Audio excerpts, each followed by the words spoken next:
one of the bigger threats facing US and South Korean sailors operating near North Korea's shore.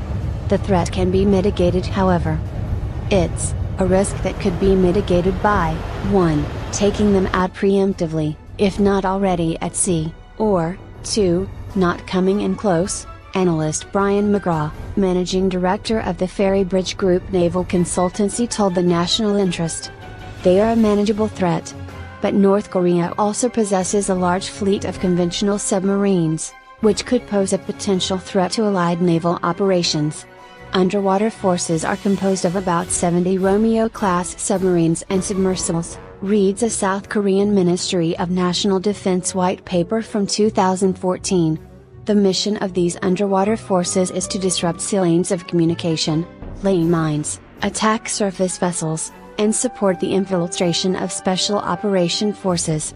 In particular, North Korea is improving its capability for underwater attacks, as it appears to be building new types of submarines and submersibles, including a new submarine that can carry ballistic missiles, following the development of new torpedoes. The North Korean conventional submarine fleet is more of a nuisance than anything else.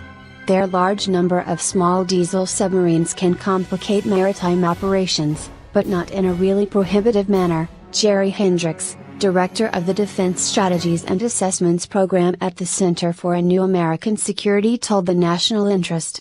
Main tactical concern will be their missiles and artillery and the threat they pose to our allies in South Korea and Japan. Larger geostrategic issue will be the disturbance in the global economy when the United States holds China responsible for their client states' actions. Meanwhile, North Korea's surface fleet is primarily geared towards defending its coast and potentially supporting its ground forces during amphibious operations. Surface forces are mainly composed of small, high-speed vessels such as guided missile boats, torpedo boats, patrol boats, and fire support patrol craft that will carry out missions supporting ground force advancement in connection with ground operations, as well as coastal defense missions, the South Korean white paper reads. In particular, North Korea has built new mid and large-size vessels and various kinds of very slender vessels, enhancing its strike capability on the surface of the sea.